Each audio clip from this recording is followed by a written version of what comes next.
கர்த்தருக்கு பிரியமானவர்களே, இயேசு கிறிஸ்து நாமத்தில் உங்களை வாழ்த்துறேன். கர்த்தர் உங்களை ஆசீர்வதிக்க போகிறார். நீங்கள் ஆசீர்வாதமாக இருப்பீங்க. நல்லா ஜெபிச்சு தேவ சமூகத்தில் காத்திருந்து வார்த்தைகளை உங்களுக்கு கொடுக்குறோம் இல்லையா? கர்த்தர் நல்லவர், அவர் கிருபை என்றும் உள்ளது.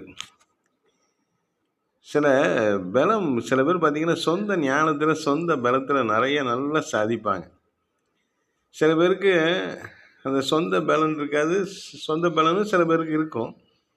கூடுதலாக சில மனிதனுடைய சப்போர்ட்ஸ் இருக்கும், பலன் இருக்கும். சிலர் பார்த்திங்கன்னா ஃபஸ்ட்டு வகை சொந்தமாகவே எல்லாம் செஞ்சுருவாங்க, தானாகவே எல்லாம் செய்வாங்க. சில பேருக்கு தானும் செய்வாங்க, கூட சில பேர் சப்போர்ட்டும் பண்ணுவாங்க. சில பேருக்கு தனக்கு ஒன்றும் தெரியாது, ஆனால் கூட இருக்கவங்க நல்ல விதமாக அவங்களுக்கு ஹெல்ப் பண்ணுவாங்க, சப்போர்ட்டாக இருப்பாங்க, பலன் இருக்கும். சில பேரை பார்த்திங்கன்னா வாய்ப்பு கிடைக்கும், அரசாங்கத்துலேயோ அல்லது அவங்க சமுதாயத்துலேயோ அல்லது எங்கேயோ ஏதோ ஒரு வாய்ப்பில் அப்படி மேலே வருவாங்க. சில பேர் பார்த்திங்கன்னா கர்த்தர் தருகிற அந்த பலத்தில் வாழ்வாங்க. கர்த்தருக்கு ஸ்தோத்திரம். இதை விட ஒரு மேலான காரியம், சில பேருக்கு தனக்கும் ஒன்றும் தெரியாது, தனக்கு எந்த வழிவகையும் அவங்களுக்கு இருக்காது, அரசாங்கத்துலேயும் வாய்ப்பு கிடைக்காது, சமுதாயத்துலேயும் வாய்ப்பு கிடைக்காது, உலகத்துலேயும் வாய்ப்பு கிடைக்காது, ஒன்றுமே இருக்காது.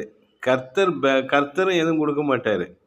ஆனால் ஒன்று சொல்லட்டுமா, நல்ல பரிசுத்தாவில நிறைய சொல்கிறேன், கர்த்தரே அவங்களுக்கு பலனாக இருப்பார். ஆமென், அல்லேலூயா. உங்களுக்கு எதுவுமே இல்லைன்னு நினைக்கிறீங்களா? சீரோங்கிறானா உங்களை சாத்தான்? உள்ளத்தின் ஆழத்திலிருந்து கண்ணீரோடு சொல்கிறேன் ஐயா, என்னை பார்த்து அநேகர் ஒன்றும் இல்லைன்னு சொன்னாங்க. அது சாட்சியாக சொல்கிறேன் சகோதரனே, அன்பான சகோதரியே, மனம் வெறுத்து நீங்கள் இருக்காதீங்க. கர்த்தர் உங்கள் பலனாக இருப்பார். ஆமென், அல்லேலூயா. பரிசுத்த வேதாகமத்தில் நிறைய அது எழுதியிருக்குது. எனக்கு எந்த வாய்ப்புமே இல்லை, சொந்த ஞானம் கிடையாது, மனுஷங்க உதவி கிடையாது, சமுதாயத்தில் உதவி கிடையாது, அரசாங்கத்தில் எந்த வாய்ப்பு எந்த சலுகை நான் பெற்றதில்லை. கர்த்தரும் அப்பப்போ பலன் கொடுப்பாரு. ஆனால் எனக்கு அவர் செஞ்சுருக்கிற பெரிய ஆசீர்வாதம், அவரே என் பலனாக இருக்கிறார், அவரே நிற்கிறார், எனக்காக எல்லாம் செய்கிறார், அவரே செய்கிறார். அதை ரொம்ப கர்த்தருக்குள்ளார சந்தோஷமாக சொல்கிறேன், ஆவிக்குரிய சந்தோஷமாக சொல்கிறேன், பரிசுத்தாவில நிறைஞ்சு சொல்கிறேன். கர்த்தர் என் பலனாக இருக்கிறார், கர்த்தர் எனக்காக செய்கிறார், அவரே என்னை நடத்துகிறார், எனக்காக எல்லாம் அவர் செய்கிறார். நான் பார்த்துக்கிட்டு இருக்கிறேன், அவர் செய்கிறாருங்க. என்னை அறியாமல் என் கண்ணில் தண்ணி வருது.